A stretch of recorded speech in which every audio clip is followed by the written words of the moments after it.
Okay, hey gang, I was just scrolling through some images on my computer and I noticed that I accidentally, or maybe on purpose, captured the Josef Newgarden number 2 car in the 2023 Indy 500 just in the pit area before the race, and this car would actually end up going on to win the race, so you could see the suspension and the wheel hubs and all sorts of cool things. So I just wanted to go over that real quick. Alright, we're going to start off with the most visible parts of the car that we'll pretty much see all the time. Things like the roll hoop, the attenuator, the rear wings, the mirrors, the roll hoop and the aero screen. These protect the driver's head and neck while driving. And then the attenuator, this protects the driver in the event of a rear impact. The attenuator works out a little bit differently than the roll hoop and aero screen. The attenuator is made of carbon fiber and the aero screen and roll hoop are made of titanium. And the carbon fiber attenuator, I actually use something called controlled plastic deformation to basically absorb and disperse the energy of a rear impact if a driver happens to back it into a wall at speed. Alright, so moving forward now, it's the rear wing angle adjuster, and that does pretty much just as it sounds like. It adjusts the angle of the rear wing to about, I think it's about 10 degrees negative, and I'm not sure what the positive degrees, if it's 10 degrees positive or it's a little bit less than that, but it can do a positive angle as well as negative. Then the rear wing itself is a super speedway rear wing. Now this basically is just a different configuration of the IndyCar aero kit introduced in 2018, and this is the Indianapolis type or super speedway. This wing would also be used when they used to race at Texas Motor Speedway. This is where this wing would be used, as well as Poconos, just the really big tracks.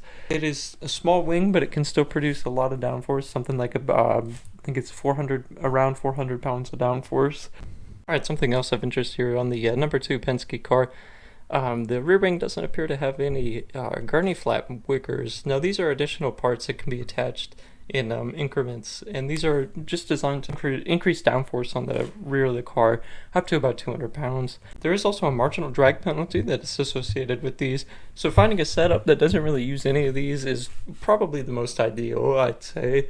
Moving outward to the wheel hubs, marked in blue, these are the brake shrouding, but it is also kind of a little bit of a wheel hub, or a little bit of an air dam for the inside of the wheel.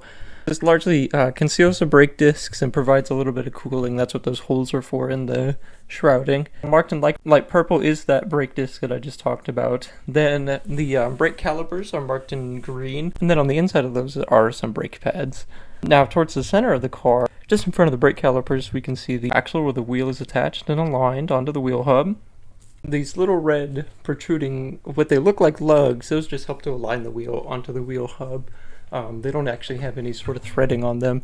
They just help to seat the wheel. Axle itself uses a single lug nut to secure the wheel to the axle and to the hub, or reduce the time on pit lane. If you look to the right of the hub assembly, you can see the drive shaft that sends the power to the rear wheels through the axle, like we just talked about. Behind the drive shaft, we can see the track rod, which helps control the toe angle of the tires as well as the track of the car. Crossing diagonal between the drive shaft and the track rod is the push rod. Now, IndyCar uses push rod suspension front and rear. What this means is the push rod connects to the wheel hub and the suspension rocker from low to high, meaning low from the wheel hub and then high to the suspension rocker on the chassis. The shock and damper resist the bump force by pushing back on the rocker. So if you take and put this pivot point on the rocker, it rotates about that pivot, and the suspension absorbs rotational force from the rocker that is taken from the push rod, or applied from the push rod, and then it resists through the rocker and then down through the push rod. And I'll put a little diagram to help you kind of see that and visualize that.